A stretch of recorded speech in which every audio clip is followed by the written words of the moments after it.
Changer des choses, faire des choses différemment par rapport à l'an 2019. Et nous allons, n'est-ce pas, comme je vous ai dit, commencer ce message très bientôt. Mais avant cela, j'aimerais que les enfants de Dieu soient dans le bain de ce l'an 2020, parce que nous vous avons dit que c'est l'an 2020, c'est l'année de la bonté de l'Éternel et que Dieu renouvelle sa bonté dans nos vies. Alléluia.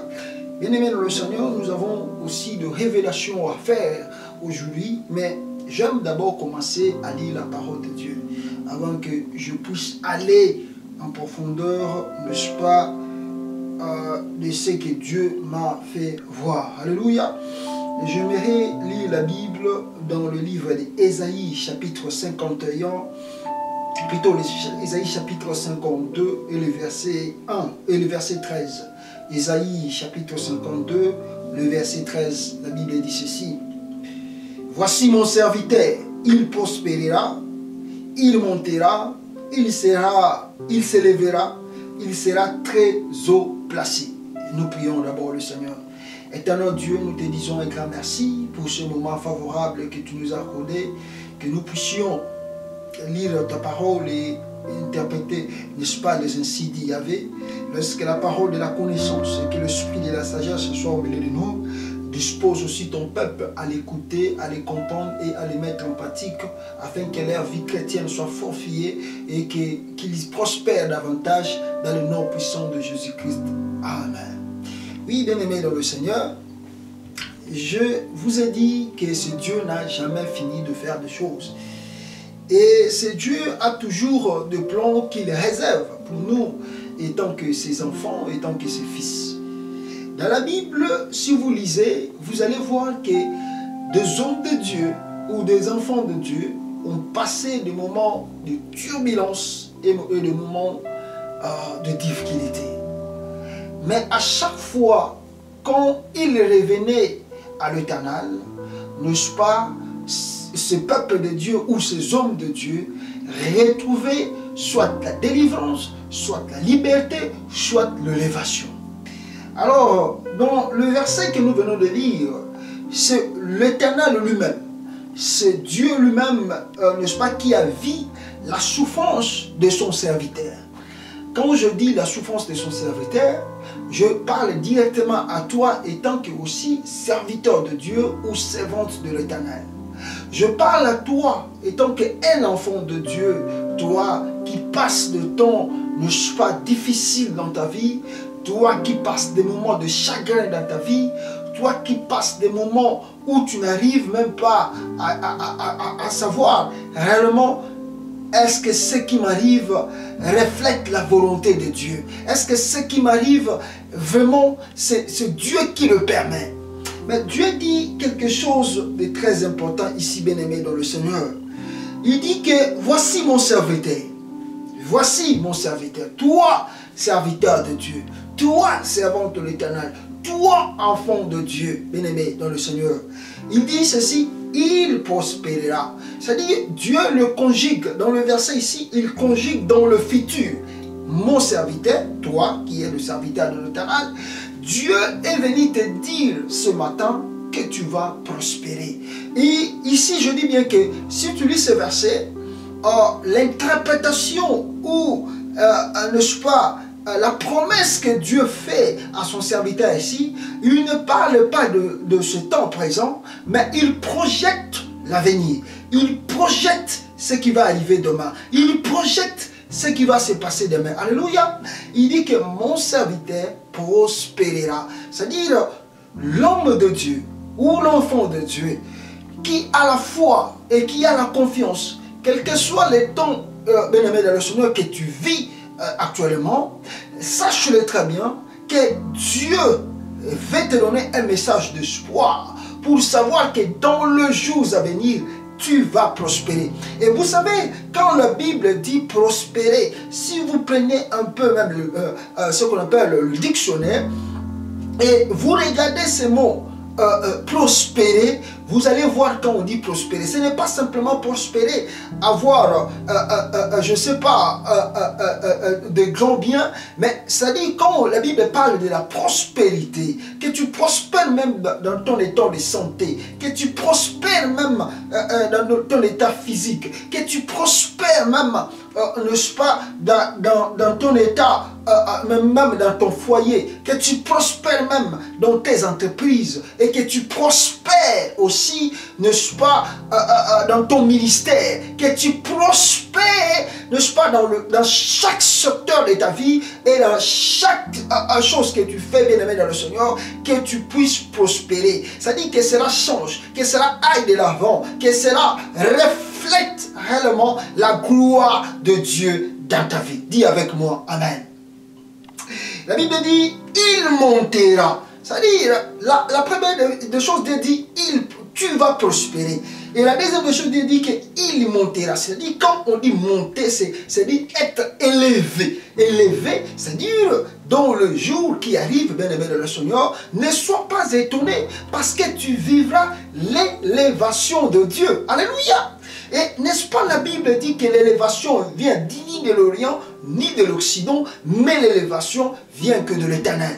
L'Éternel te confirme aujourd'hui que tu seras élevé. Et que le temps que tu passes, je ne sais pas la façon dont tu as été humilié, je ne sais pas la façon dont tu vis certaines choses dans ta vie, mais l'Éternel Dieu me confirme de te dire, étant qu'un enfant de Dieu, dans le jour à venir, tu vas prospérer et tu vas être élevé. Je ne sais pas dans quel secteur que tu es, mais sache-le bien, même dans ton travail, même dans ce que tu cherches à faire, il y aura l'élévation.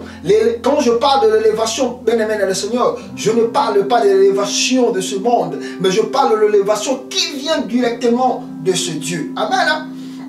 Et la Bible elle continue, il s'élèvera, il montera, tu vas monter, alléluia, et il s'élèvera. Vous savez, Jésus-Christ dit à ses disciples, où pouvons-nous placer une lampe? N'est-ce pas, on place la lampe, n'est-ce pas, au-dessus de la table pour que cela éclaire. N'est-ce pas, Jésus-Christ lui-même aussi avait dit aux disciples, comme Moïse éleva les serpents de rein dans le désert, il faut que le Fils de l'homme soit aussi élevé de même, afin que tous ceux qui s'approchent de lui et qui fixera leur regard sur la croix, n'est-ce pas, être guéris et que leur vie change et qu'ils les attuent.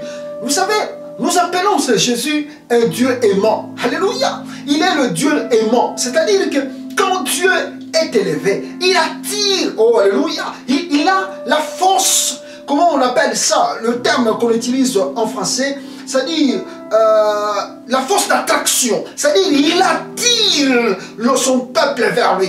C'est-à-dire quand Jésus-Christ est élevé, toi aussi un enfant de Dieu, toi aussi un serviteur de Dieu, tu dois être attiré, n'est-ce pas, de l'élévation qui vient de Dieu, de l'élévation que Dieu te donne. C'est-à-dire Dieu, Jésus-Christ a la force de l'attraction qui attire son peuple vers la gloire, qui attire son peuple vers l'élévation. Et moi, je veux que te confirmer, bien-aimé dans le Seigneur, l'élévation est devant ta porte. Et tu seras élevé. Non parce que toi tu ne le veux pas, mais c'est parce que Dieu veut qu'étant qu'un enfant de Dieu, que tu sois élevé. Il t'attire. Jésus-Christ dit, comme Moïse éleva le serpent de rein dans le désert, il faut que le Fils de l'homme soit aussi élevé de même, afin que tous ceux qui s'approcheront de lui soient, n'est-ce pas, alléluia, bien le Seigneur, attiré vers lui et attiré vers la gloire et l'élévation de Dieu. Maintenant le Seigneur est devant toi. Et la Bible dit, il sera très haut placé. C'est-à-dire, quand on dit il sera très haut placé, vous vous souvenez Jésus-Christ, un jour, il prêchait aussi à ses disciples. Comme je vous ai dit, ce qu'il a dit par rapport à la lampe, on le met sur la table, non au-dessus de la table, parce que la lampe doit éclairer. C'est-à-dire, Jésus dit encore une chose, mon serviteur montera, il sera haut placé. C'est-à-dire, Dieu veut dire à son enfant et à son serviteur à travers ce message, que là où il prépare à t'amener, bien aimé, alléluia, c'est des choses, vous savez, ce qui fait des fois mal à Dieu, c'est quoi? Nous, humains, on arrive à limiter l'élévation de l'Éternel.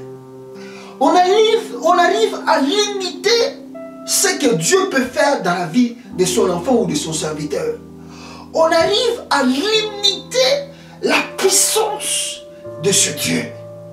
Et voilà le pourquoi des fois ça inquiète ce grand Dieu. Bien-aimé, quand vous faites confiance à ce Dieu, quand vous invoquez ce Dieu, quand vous avez la ferme assurance avec ce Dieu, crois-moi, bien-aimé dans le Seigneur, Dieu va te placer dans le haut endroit. Il sera placé dans le très haut. C'est-à-dire, quand il dit de très haut, il veut simplement te dire que là où tu seras bien-aimé dans le Seigneur, c'est le sommet. La Bible dit aussi quelque chose de très important. Il faut que le serviteur de Dieu soit placé, ou l'enfant de Dieu ne soit placé sur le haut sommet de la montagne. Pourquoi? Parce que quand lui, il est dans le haut sommet de la montagne, il voit ceux qui sont en bas. Il regarde ses adversaires. Il regarde ceux qui cherchent à lui faire du mal. Et comme ils ne peuvent pas l'atteindre, lui, il est dans le haut sommet. C'est lui qui les neutralise. C'est lui qui les écrase. Dans ça aussi, l'enfant de Dieu doit avoir la vision d'un aigle. Vous savez, cet oiseau, alléluia, révèle ou reflète beaucoup de mystères. L'aigle, bien-aimé le Seigneur. Et l'enfant de Dieu doit avoir la vision d'un aigle. Vous savez qu'est-ce que l'aigle fait? L'aigle, bien-aimé le Seigneur, il marche, il regarde sa proie. Alléluia. Il regarde ce qu'il doit faire. Il regarde que non, je dois capturer, n'est-ce pas, l'animal qui est devant moi. Mais l'aigle ne partira pas comme le lion pour aller attraper cet animal.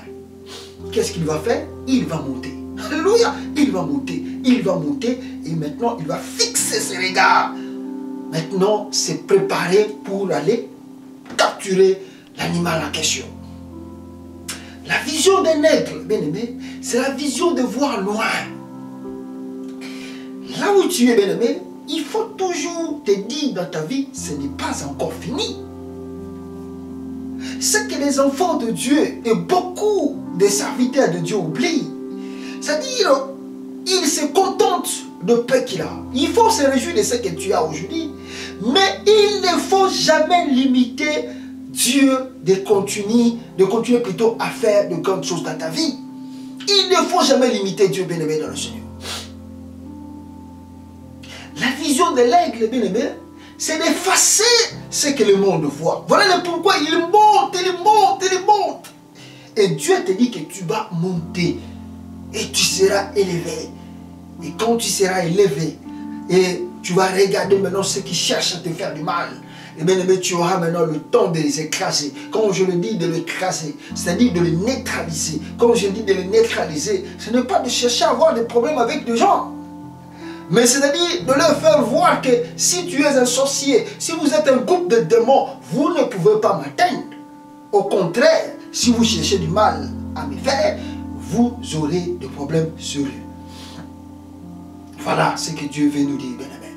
Il faut surtout l'an 2020, bien-aimé, je continue à dire, c'est l'année de la bonté. Tu vas vivre la main de Dieu.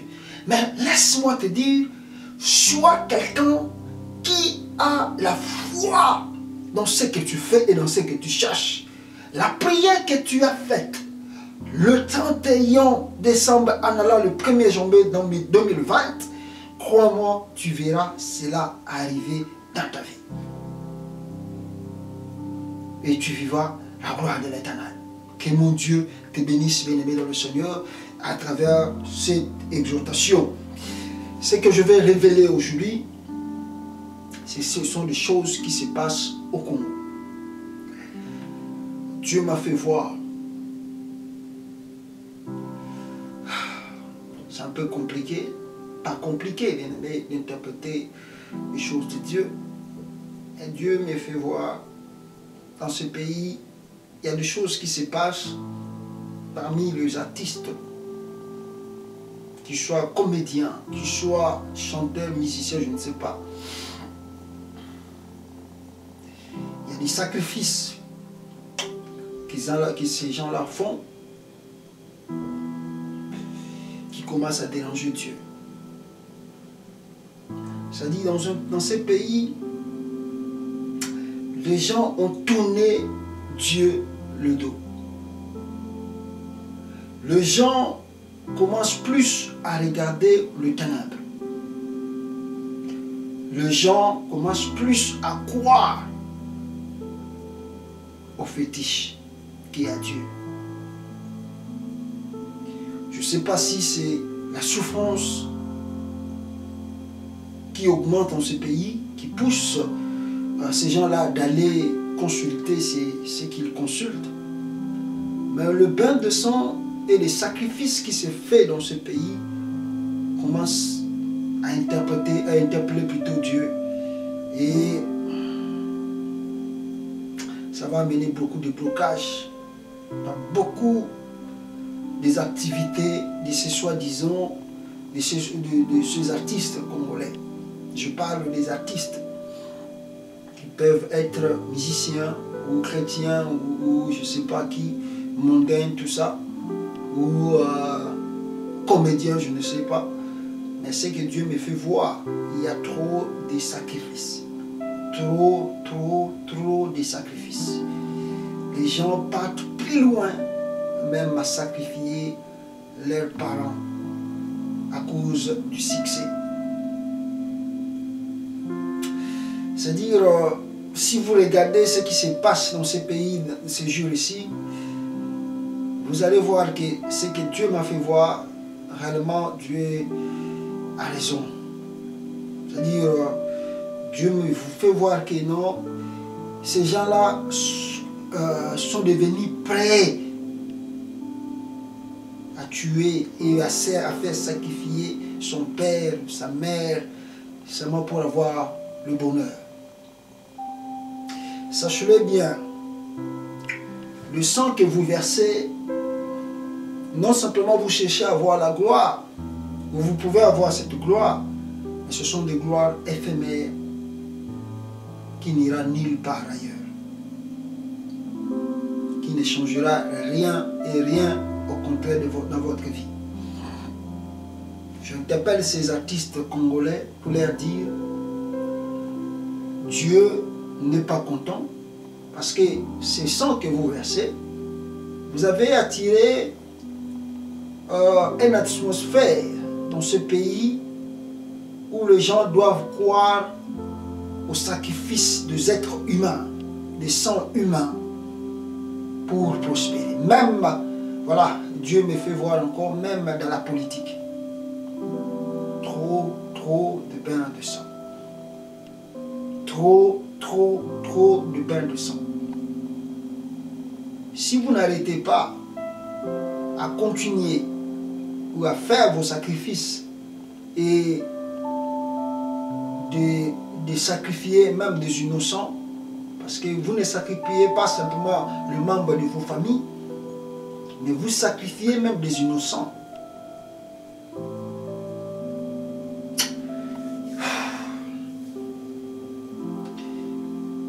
Voilà, les révélations, bien-aimé.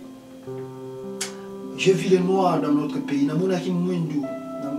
C'est-à-dire le Saint-Esprit m'a amené. Au moment où je vous parle, le Saint-Esprit me fait voir le noir au Congo. Et le noir là, c'est parce que c'est la politique.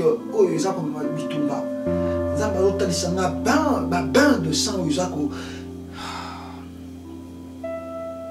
C'est-à-dire Dieu a comment artistes, soi-disant comédiens, musiciens profanes ou chrétiens, et puis les hommes politiques.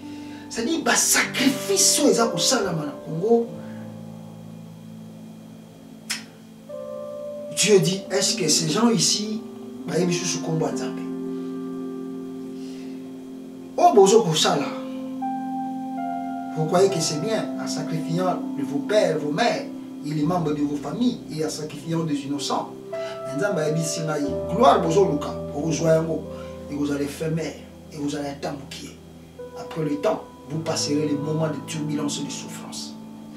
De deux, Dieu me fait voir, quant aux politiciens, le sacrifice que vous faites au nom de la République, sachez-le très bien, ces sacrifices-là, vous attirez la malédiction dans le pays. Arrêtez de faire vos sacrifices.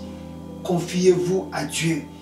Pourquoi le monde tourne le regard vers Dieu? Ce Dieu existe, bien-aimé dans le Seigneur.